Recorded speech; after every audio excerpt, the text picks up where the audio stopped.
Hello and welcome to Tim Farmer's Country Kitchen.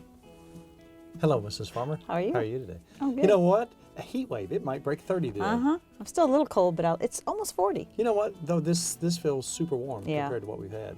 Not too long ago we did a tree identification. That's we were right. out in the woods. Well, it was a lot warmer than it is today. Now, in a little while you're going to see a bunch of snow. We're on the porch up here. And we've actually got a cowboy cooking recipe we're going to share with you today that has to do with syrup. All right, let me ask you something, Mrs. Farmer. Yes. That's 1 jug, 1 gallon. How many gallons, if it was nothing but sugar maples and the sugar content was high in the sap, Okay. how many gallons of sap would it take to make that 1 gallon? 50 million. 2. I don't know. I have no idea. That's a good guess. 50 million or 2? 10. 40. Wow. That's if the sugar content is high. Right. If you have red maples, that will work. Silver Okay. maples. But the sugar ratio is a little bit lower, so it might take 50, Wow. so on and so forth. Now, I have got some maples here. Isn't that a wonderful thing? Right. Other species that people tap to get sap. Somebody the other day mentioned in Denmark, and we'll have to look this up to make sure, but they use birch trees Really? predominantly. And in different parts of the country where there are no maples, they might use that. Now, there's going to be some conversation today, a lot of talk, because we're going to show you how to do some things.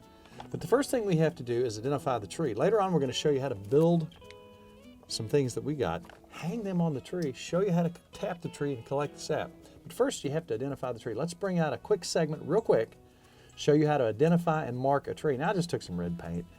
You can do whatever you want. You can hang a little tag on Yeah. it. But to me, I want to be able to look in the woods like I'm looking right now, and I see 60 yards out there. There's a tree, and I see another one right over there. I want to see it from a distance. Now, it's not going to hurt that tree. Just a Right. little bit of paint on the outside. So let's learn how to identify, mark, and then we'll come back to this.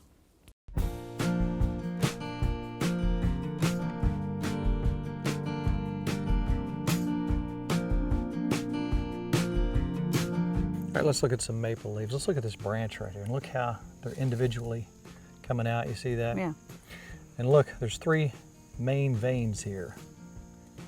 Now here's your oak leaf. Now there are white oaks and red oaks. You can see the obvious difference there. Now when I'm talking about 10 inches, I'm talking about circumference through the tree. Yeah. So obviously these, now that's 9 inches right there. Oh, yeah. So these are well beyond, obviously. And I'm gonna mainly use mature trees. There's not gonna be any doubt with what we're doing. So I'm gonna go ahead and mark these. So we're gonna know that these are the trees we're gonna use. Just that simple. We don't even measure that. All right, let's find another one. Okay, now, you didn't know a maple tree before. Right. From an oak, That's right. Didn't pay attention. from sassafras, whatever. All right, look up. What do you think this is? It's a maple. See how quickly? I learned. See how quickly You made me learn? look at the leaves. And we know, obviously, this is a big enough tree. So within sight of that, so we can all see them on the same side. All right, now that you got the eye for it, find me another one. Straight across. Yep. Look around. You see any more? They're everywhere. There's one right there. So being that we're right in this area, if you have a lot of tubing, think about this, Mickey. If we get a little more tubing and we have a big bucket down here low, Right. we can just buy extra 1/2-inch tubing, Okay. run those 3 here, run this one here, run that one here, and they can all go into one collective bucket. I like It's that. a lot of Yeah. tubing, but if you find a bunch in one area, why not? So let's find some more and let's mark some more. Ooh, I see another one up there. All right, let's go down here.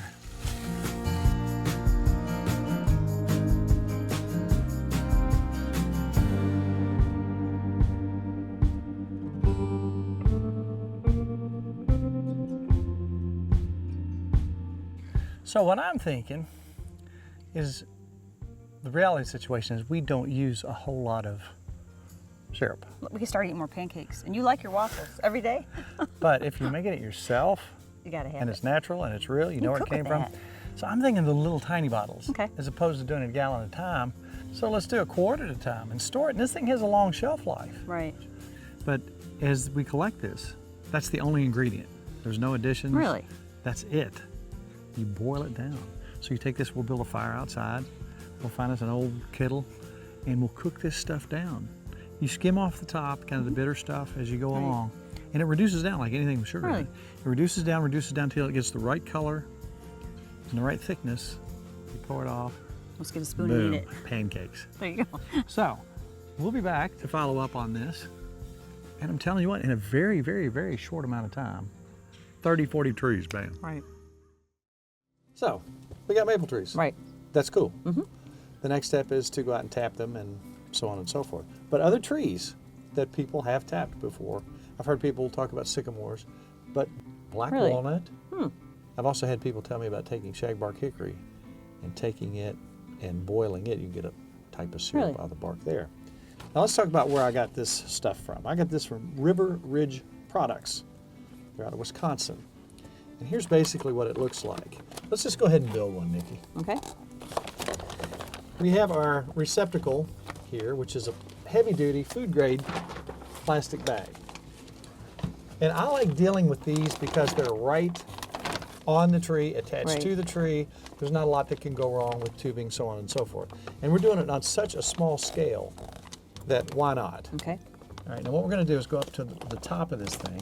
We're going to gather all that around the top. Here's the top. We're going to take a zip tie. You see where this is, Nikki, right here? We're going to put that together and then pull out as tight as we can in that groove. Now, this is really simple. Yeah, it is simple. Get that as tight as we possibly can. There's a little groove here that fits right into. Simply going to cut this off. Now, what that does is make this tight so nothing can get in there. Now, we're going to take this and fold it down. And I researched this carefully and looked at a lot of stuff. These are rather inexpensive. I think for a kit of 10 of these, it's like 50, 60 bucks. That's not something bad. like that. Yeah. Now, again, make sure your clear side is out. Another zip tie to go over that. And you see what we got? See how that nice. works? You put the little top on? Now, there's a little top that goes on to keep anything from going in. Okay. And here's your tap. Heavy-duty plastic. Okay. This long end goes in. Now, something else we're going to do is we're going to take, over the years, they figured out that a 5/16 bit is about what you need. They used to do 7/16, but 5/16 seems to be the right gauge. So Okay. what we're going to do, we're going to go in at a slight angle into the tree. And I've got this marked with a piece of tape to go 1.5 inches. Okay. You're smart. Now what you're going to do, you knock a little bit of that bark off so you have a flat surface. You're going to make sure that the wood is not rotted underneath. When you drill in, you want to make sure that that wood is blonde. Okay. It's light colored. If it's dark, that means there's some decay. You don't want that. Here's what you're looking for weather-wise. Right now, temperature's starting to raise. It's the end of January. What happens at the end of January? These trees start producing sap to feed the buds in the top of the tree. When you look at your trees to tap, you want something that has a lot of canopy. That means there's a lot of buds. Right. So that means it's going to be pushing a lot of sap up to feed those buds. Okay. Because in the spring, it gets green and you have beautiful Right. foliage because it's well fed. Now, how much sap comes out of a tree? You might be surprised. If it's really flowing good, we could fill one of these bags up. These are 3-gallon bags. Okay. We could fill one of these bags up. The thing about this sap is it doesn't have a long shelf life. Okay. Guess what the shelf life is? A I couple don't of know. days. Oh, really? If you start letting it go much longer than that, it's going to have a kind of a bitter smell to it, and your syrup's not going to be any good. So you got to check it every day? You've got to check it every day. And the more trees we can get to that process, the better off we'll be. We're doing a small batch. Okay, 40-to-1 ratio. If Wow. we had 40 gallons, we'd get 1 gallon. I wouldn't need a gallon of syrup in a year. But everybody wants them. I've had a lot of requests, so you're going to have to Shh, don't produce. tell anybody we're doing this. They'll never know. I told them they all get a bottle like this. So I'm shooting for a quart. Okay. So let's think about that. If we get 10 gallons, I'll probably shoot for a little higher than that because I don't know our sugar content. Right. That's something we're going to talk about later. But we'll shoot for 10, 12 gallons. And we're going to pour that down little by little. And we can do this as we're boiling it down. You don't want to get above 216 degrees. I don't want to get too much into the temperatures and all that stuff. Right. Now, that's another step. But you can keep adding to that pot as it's reducing. So if you got a 3-gallon pot and it reduces down to a gallon, then you can keep bringing in fresh sap and reducing that down. Okay. So our goal now is to get some sap. See our marks? There's one over there, one over there. You see I got some hung over there. But you know, you want it to be 4 or 5 feet tall where you can get to it. Now again, I'm going to go at a slight angle. See how nice Yeah. that wood is in there? 1.5 inches. That is, I see moisture already. It's starting to drip out. Now, That's good. that was not doing that Oh, look, yesterday. it's coming out. This is making me very happy. So now what we're gonna do, this was not happening yesterday, believe you me. Because it's 40 degrees. Yeah. This is on the southwest side of this tree. So as you can see, these trees are going, they're ready to go. Yeah. Now, this one warm day, the other day when I was doing this, the temperature was way down there. So you can see that this tree is ready to go. That makes me very happy. Now the next step is to simply put this on here, and turn it. There it is. Perfect. Now as you can see, that's kind of protected from the dirt and the dust and whatever might get in there. All right, how about that?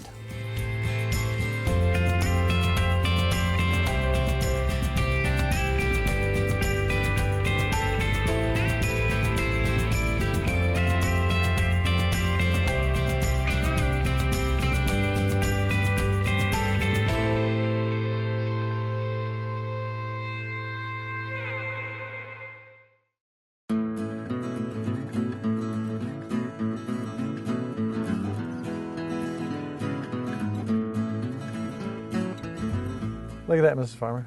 Look at Wow. that drip. That's amazing. Isn't that amazing? Now, one thing I found out that I like about these bags, now some people use milk jugs, some people use 5-gallon buckets with tubing, so on and so forth. I can stand up on that hill there and I can see 11 bags over here and I can see exactly how much is in each bag. So this is a 3-gallon bag. That's unbelievable. From a you day? know, that's almost 2 gallons right there. I can look over there and say there's a gallon, there's 2 gallons. So I can say, in this little stand of wood here, I got 10 gallons. You just hung this yesterday. This just was yesterday. just hung yesterday. Is that That's not cool? unbelievable. So that's the one thing I really like about these particular bags. What we want to do is show you how to do this on your own property on a limited scale.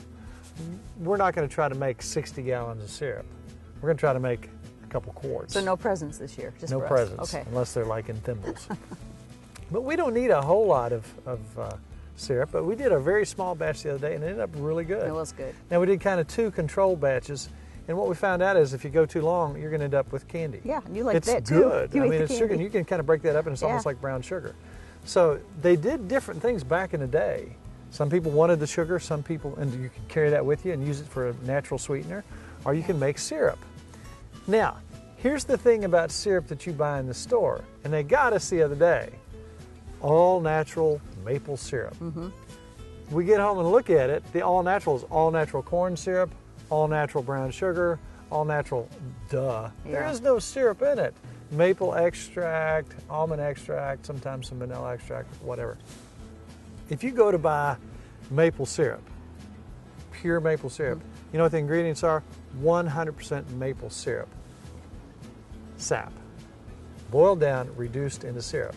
We want to make this as simple as possible. When we do this boil down process, it's a fairly long process. So we're going to take this, dump it down, and we're going to cook it over propane. You can do it a small batch on your stove. You don't want to do that too much. You're going to have a sticky, sugary substance that will get on your ceiling and walls. You don't want that if you're going to do a lot. But you can do a small batch in your house if you want to get like 2 cups, Yeah. so on and so forth. So let's gather some of this. This is, Okay. again, one day. Jeez. So let's gather the big bags, take them to the cabin where it's nice and cool, set those inside, and we'll boil it down next couple days. Right. Is that not cool? It is neat.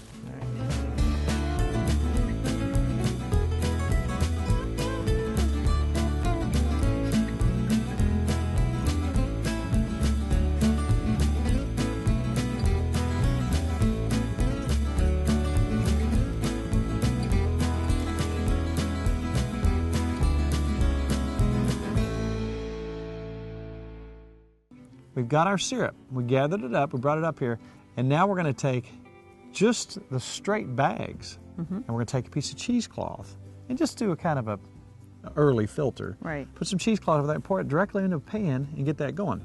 So now the old smokehouse over here has turned out to have more than one use. You take your turkey cooker, the base of it, That's right. put it in there, crank it up. Fit perfect. It fit perfect. So we take a food service tray, I guess you would call it, that you Right. use in your catering, so on and so forth. You set that in there. So anyhow, we're going to pour that off and get it to a boil. We got 4 gallons there. When it gets 7 degrees above when it starts to boil, it was 209 degrees here when Right. it started to boil. what we're going to do, we're going to go from a bigger pan to a smaller pan to a smaller pan. I want to keep that at about 2 inches in the bottom. Okay, and it gets sweeter and sweeter, right? Gets sweeter and sweeter. You know as how you we go. did it Yes. the other day.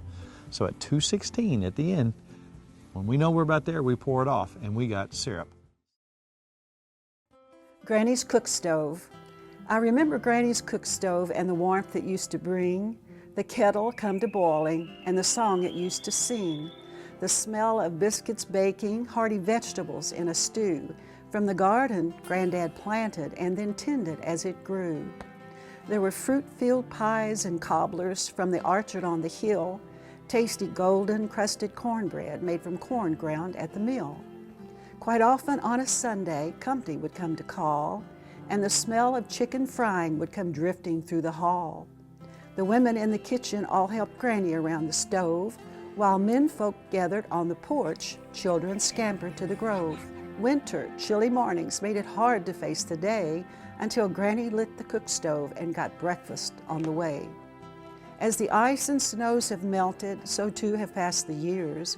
Granddad is gone and so is Granny. Meditation brings quiet tears. Still, I treasure every memory, and to happy thoughts I cling as I remember Granny's cook stove and the warmth it used to bring.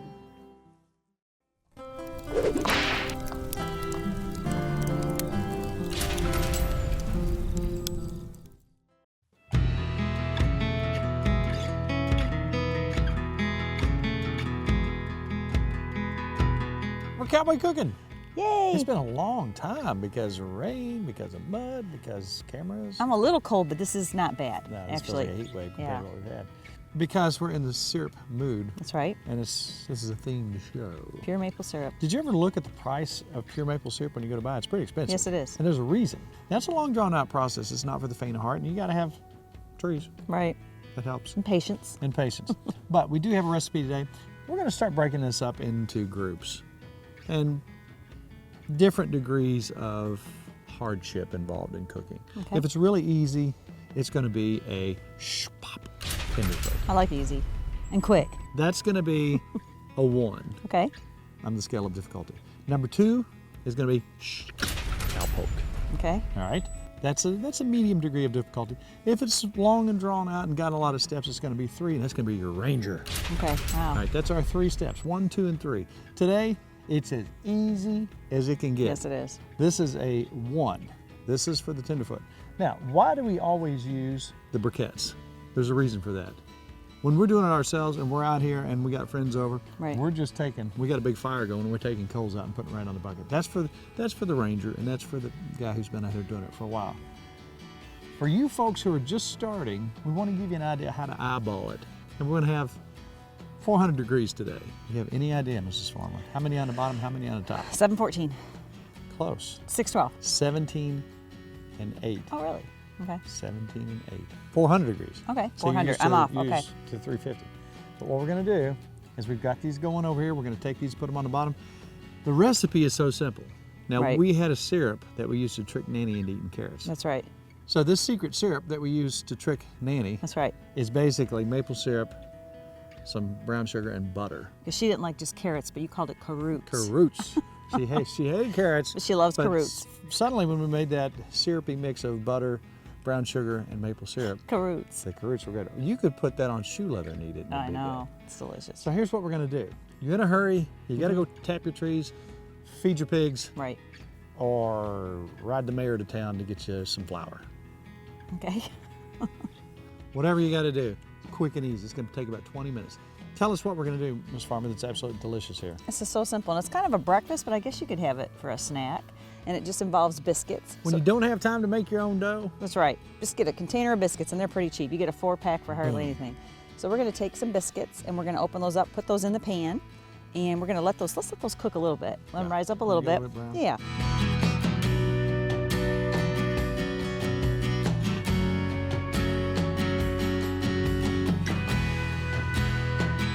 And then we're going to bring them back. We're going to pour, I think we have about 3 tablespoons of butter here. And we're going to melt the butter, pour that over the top. And then I have some maple syrup. I'd say about, let's go a 1/4 cup of maple syrup, just pour it on there. And we have a 1/2 cup of brown sugar. So let's go a 1/4 cup sprinkled on that. add our bacon that I've already crisped up, and that's actually 1 pound of bacon that I made and cut up into little pieces. Sprinkle that on, and then we'll put a little more of the syrup, another 1/4 cup of the syrup, and then the rest of the brown sugar, another 1/4 cup. It's stupid good. It's good. And it's so easy. It's sweet.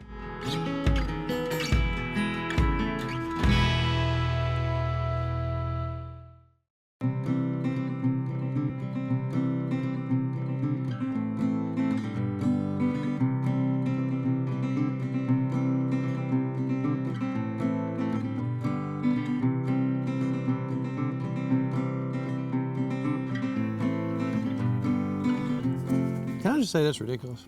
It's ridiculously easy. It tastes like, oh my goodness. The sugar with the salt, the bacon makes it really good. That's a good breakfast. Wow. That's really good.